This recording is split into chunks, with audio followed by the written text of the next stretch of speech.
The concept has changed to employment zones over the last 12 to 18 months, and we really are focusing on jobs.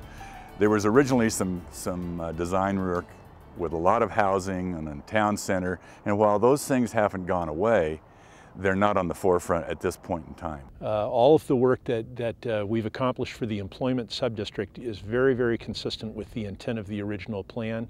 We're really focusing on jobs and creating employment zones.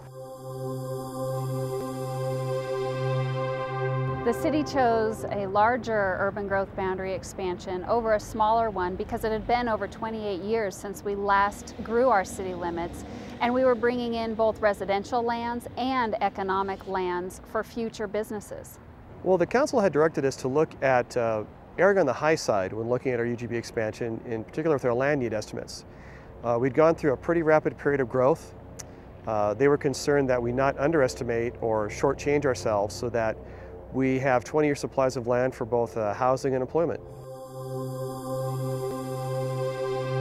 The City Council has allocated the money to spend for the next 2 construction seasons, and we're taking this construction season right now, and we want to find out where does that money need to be spent. So we're getting the public input on curb ramps, pieces of roadway, sections of town, and we need to build that priority list and have it ready in the next 2 or 3 weeks so we can start. Well, really the purpose of the forum today was to really help people understand what designs we consider here with the City of Bend for our curb ramps, as well as how the construction process is.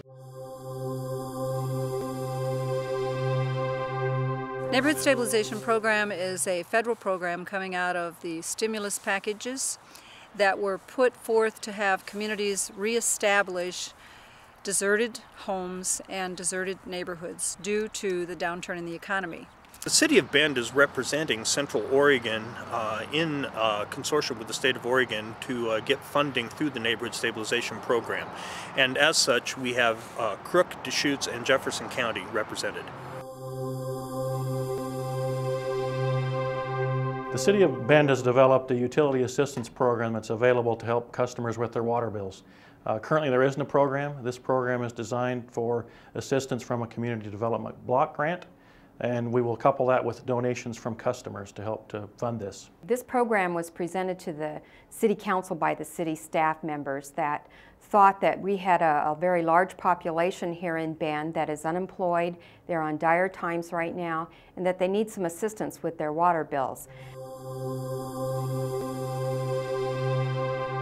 Well, the Oregon Accreditation Alliance was formed several years ago by a group of professional law enforcement leaders who decided they wanted to improve the standing of law enforcement agencies. Currently, there are 192 police agencies within the state of Oregon, where 21 of those agencies are accredited, and we are one of them. Now, what's interesting to note about Deschutes County is every law enforcement agency in Deschutes County is accredited.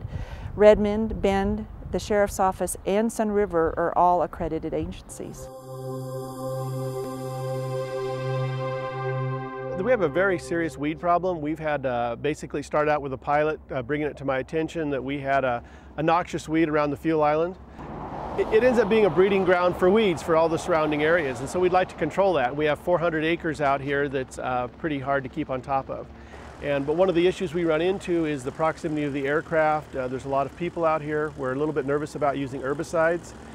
And so the use of goats really fit in well. Everybody loves the goats. We've had people actually land and ask where they can find the goats. Today, Bend Area Transit reached a huge milestone, our 1 millionth boarding on Bend Area Transit. Today, Cynthia Townsend was our 1 millionth boarder, and this happened in less than 3 years from the start of the system.